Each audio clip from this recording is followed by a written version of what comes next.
se retrouve à la Macasa. Pierre Paulus, lieutenant politique pour le Québec du Parti conservateur du Canada, est avec nous. Bonjour. Bonjour, M. Dumont. Oui, parce que, ces criminels-là étaient jusqu'à récemment dans des prisons à sécurité maximale. Exactement. Il y a la question à vous poser, pourquoi ça se passe actuellement? Il y a une réponse simple, la loi C-83. La loi qui a été adoptée dans le premier mandat de Justin Trudeau. C'est cette loi-là qui fait en sorte qu'aujourd'hui, des criminels comme Bernardo, Magnotta peuvent demander des changements à leur statut. Parce que dans la loi, ça leur permet, selon leur sentiment ou leur bon vouloir, là, de demander un changement, puis là, il y a une évaluation qui est faite, puis malheureusement, on voit que c'est accepté parce que la loi permet ça. C'est une aberration totale. Écoutez, à l'époque, on s'était opposé. J'étais porte-parole en sécurité publique. À l'époque, C-83 était amené au Parlement. On s'était fortement opposé à cette loi-là pour ce genre de situation-là qu'on anticipait. Et là, aujourd'hui, c'est ça. Là, on voit, là. Ça, je dis cette semaine, à un moment donné, M. Dumont, quand on parle de projet de loi au Parlement, souvent, c'est en dehors les gens ne savent pas vraiment. Nous, on fait des débats, on fait des votes, puis à un moment donné, les lois passent, puis ça se ramasse comme étant effectif. Puis là, c'est des fois quelques années après, ou quelques mois, comme dans le cas de C5, mais là, dans ce cas-ci, là, avant les fêtes avec Bernardo, puis là, maintenant avec Magnotta, les gens se demandent qu'est-ce qui se passe. Et c'est là qu'on peut voir ce qui a été causé par Justin Trudeau, les conséquences. Mais même moi qui suis ça un peu, ce qu'on nous avait dit à l'époque, c'est que ce projet de loi visait à arrêter le trou, là, à mettre fin à les cellules d'isolement. Tu sais, ce qu'on appelait dans les films le trou, là, où des prisonniers étaient isolés complètement, puis on disait ça n'a pas de bon sens, c'est pas humain, etc. C'est ça que ça devait éviter, le projet de loi. Oui, avec ce qu'ils appellent les unités d'intervention structurées. Donc, c'est que de dire qu'on ne peut pas laisser quelqu'un au trou, parce que normalement, tu es là 24 heures sur 24, mais tu as une heure que tu peux aller à l'extérieur, dans un petit coin, puis tu rentres. Fait que là, ils ont dit, il faut que tu aies au moins 4 heures de liberté, là, et aussi des espèces de groupes de discussion, il faut qu'on puisse parler ensemble. Mais là, on parle... Quand les directeurs de prison envoient quelqu'un au trou, c'est parce que la personne est dangereuse pour elle-même ou pour les autres. Il y a une raison, là. C'est pas fait pour le fun, là, le trou. Là. J'ai même visité le pénitencier maximum de Nakona il y a quelques années. Il y avait un monsieur qui était là. Ça fait 41 ans qu'il est en dedans. Il a fait 25 ans, il est sorti, il s'est organisé pour revenir. Puis il veut toujours être au trou. Il dit, moi, je suis bien là, je suis tranquille, j'ai la paix. Fait que, à un moment donné, il y a bien des situations, mais le fait de vouloir changer ça, je comprends les raisons des libéraux, mais en même temps, le service correctionnel, les agents du service correctionnel nous disaient à l'époque, ça n'a pas de sens, M. Paulus, il ne faut pas faire ça. Ils ne savent pas comment ça marche à l'intérieur. C'est pour ça que j'avais été voir Donnacona, justement, pour comprendre.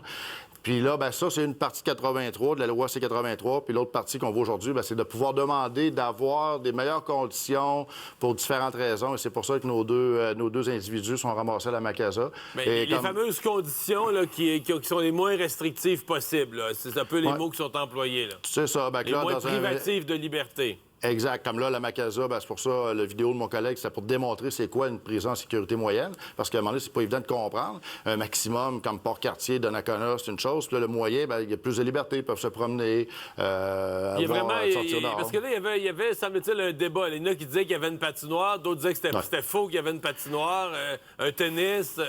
là, on voit, dans les images, on le voit, puis on voit qu'il y a une patinoire. Là, ce que le gouvernement a répondu, mais depuis 2 ans, la patinoire n'a pas servi. Mais c'est pas parce qu'elle n'a pas servi depuis 2 ans ou que la glace n'a pas pris depuis 2 ans qu'elle n'existe pas, là, je dirais là.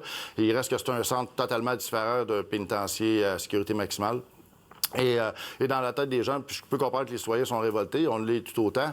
Puis je rappellerai aussi que ça, c'est une décision vraiment qui était unanime. À l'époque, Justin Trudeau, son gouvernement était majoritaire. Tous les partis d'opposition, même le Parti vert, le NPD, tout le monde avait voté contre 83 parce que tout le monde jugeait que ça faisait pas de sens. Mais les libéraux étaient entêtés dans leur idéologie, puis ils l'ont fait passer en étant majoritaire. Mais ça fait partie encore des choses que là, la population voit ça aujourd'hui, dit pourquoi c'est de même. Mais quand vous dites une idéologie, les libéraux, je me souviens des discours à l'époque, ils étaient en réaction au fait que le gouvernement Harper avait mis des lois beaucoup trop sévères pour les criminels, des peines minimales, on laissait pas les juges juger, on avait mis des peines minimales obligatoires. C'était ça, ils voulaient un retour du balancier parce que le gouvernement Harper avait exagéré dans des peines trop sévères. selon leur philosophie, selon leur vue, mais quand on regarde ce qui se passe aujourd'hui, c'est l'autre tour. On est complètement à l'autre extrême. On voit des exemples avec la loi C5 qui a été mise en vigueur il y a un an, les criminels violents qui se ramassent avec des peines à la maison. Fait que tout le monde, quand ils ont vu ça, ils ont dit que c'est ça. On appelle ça les peines Netflix. Ça. Tu peux rester chez vous et écouter Netflix au lieu d'aller en prison. Il n'y a personne qui comprend ça, nous non plus. Fait que ça fait partie, à un moment donné, de l'équilibre. Où est l'équilibre pour la sécurité publique? Et là, on a atteint complètement à l'autre extrême d'avoir les pires criminels du Canada comme Bernardo, qui se ramassent à aller dans une sécurité moyenne, d'avoir des criminels qui ont des crimes violents, des agressions sexuelles graves, se ramasser à écouter la télévision chez eux au lieu d'aller en prison. C'est pas... Je pense que là, on a atteint un autre niveau, mais qui est complètement de l'autre côté, qui fonctionne pas du tout. Vous me parlez du balancier là, qui va d'un extrême à l'autre, qui devrait revenir au centre, mais est-ce que le Parti conservateur va déposer en matière de sécurité publique une plateforme, un programme électoral avec des modifications aux lois que vous nous décrivez? Là? Absolument. Puis ça fait partie des discussions également lorsqu'on parle de... Bien, moi, premièrement, j'ai déposé un projet de loi qui a été battu par les libéraux et le NPD, le projet de loi C-325, qui voulait justement ramener les peines de prison au lieu d'avoir des peines à la maison. Puis là, on parle pas nécessairement de peine minimale, on parle de purger une peine au bon endroit. Ça a été battu au printemps passé. Le Bloc a voté pour, parce que le Bloc avait voté avec les libéraux à l'époque. Ils sont aperçus qu'ils avaient fait une erreur. Ils ont appuyé mon projet de loi ce coup-là.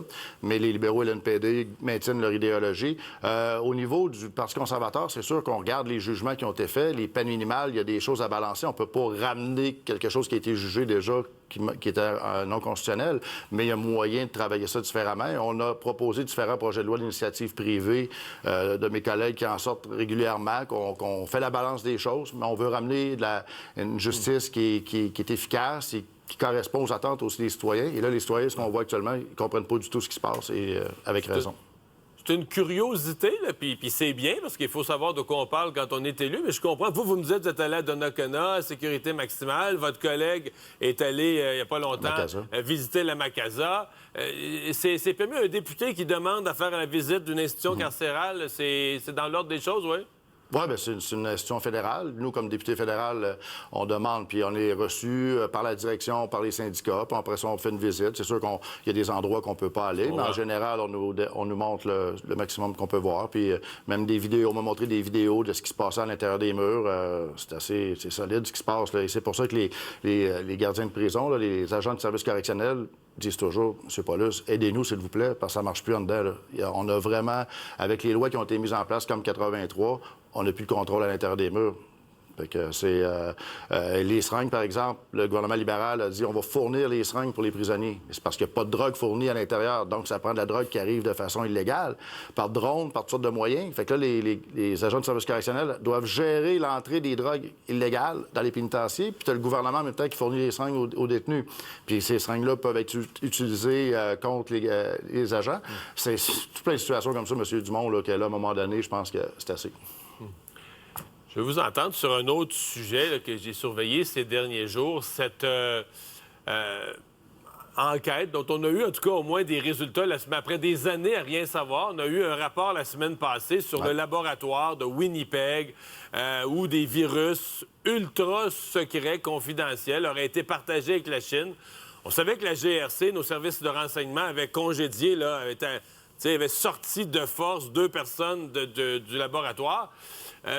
Là, vous vouliez aller plus loin. Qu'est-ce qui se passe? Vous vouliez aller plus loin avec une enquête parlementaire là-dessus. Ça a été bloqué hier?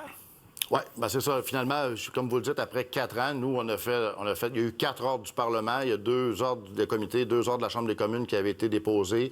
Le gouvernement s'était toujours opposé à fournir du renseignement. Cette semaine, on a fini par avoir un rapport de 600 pages où on a pu voir vraiment que ça confirmait qu'il y avait eu du vol d'informations, des relations avec le Parti communiste chinois et l'Armée de libération de la Chine. Donc, c'est prouvé. Mais là, maintenant, on a besoin d'en savoir plus. Et au comité de l'éthique, cette semaine, on a débattu la question de vouloir faire l'étude de ces pages-là qu'on a reçues avec les ministres qui étaient concernés, les sous-ministres concernés. Et là, finalement, les libéraux, aidés par le NPD, ont bloqué cette possibilité-là. Donc, on s'est fait voter non. Donc, on ne peut pas aller plus loin avec le comité parce que les libéraux et le NPD ont maintenu la position dure de dire non, on ne va pas plus loin. Donc, c'est encore une fois, on finit après 4 ans par avoir de l'information, mais à partir du moment où on a eu l'information, les libéraux disent on veut pas que ça aille plus loin. Aidés par leurs amis du NPD, c'est bloqué. Je pensais pas que l'entente entre les libéraux et le NPD allait jusque-là, que le NPD bloquent... tu sais, je veux dire, je comprends là, quand ils votent ensemble un nouveau programme social puis tout ça, là, mais qui bloquent une enquête sur quand même une situation qui est assez fumante, là? Absolument. Écoutez, puis ça, c'est une bonne chose que vous soulevez parce qu'effectivement, on s'attend que le NPD vont supporter des crédits budgétaires en relation avec ce qu'ils ont demandé. Mais là, dans les comités, le travail des comités est très important, puis on doit voter souvent pour des motions. Et le NPD, je vous dirais, au moins 50 du temps, ou sinon plus, vont toujours voter en faveur des libéraux. Donc, ils donnent leur appui sur différents enjeux qui n'ont rien à voir avec leur espèce d'entente là, qui maintient le gouvernement en place. Et en plus, les travaux de comité, c'est pas les travaux qui font tomber le gouvernement, c'est les travaux pour faire la lumière sur des enjeux. Et curieusement, le NPD sont tout le temps les partenaires de danse des libéraux, comme je vous dis, à plus de 50 du temps, sur des enjeux très importants qu'on aimerait ça avoir plus d'informations. Étonnant. Oui. Pierre Paulus, merci. Merci, M. Dumont. Au revoir. Au revoir.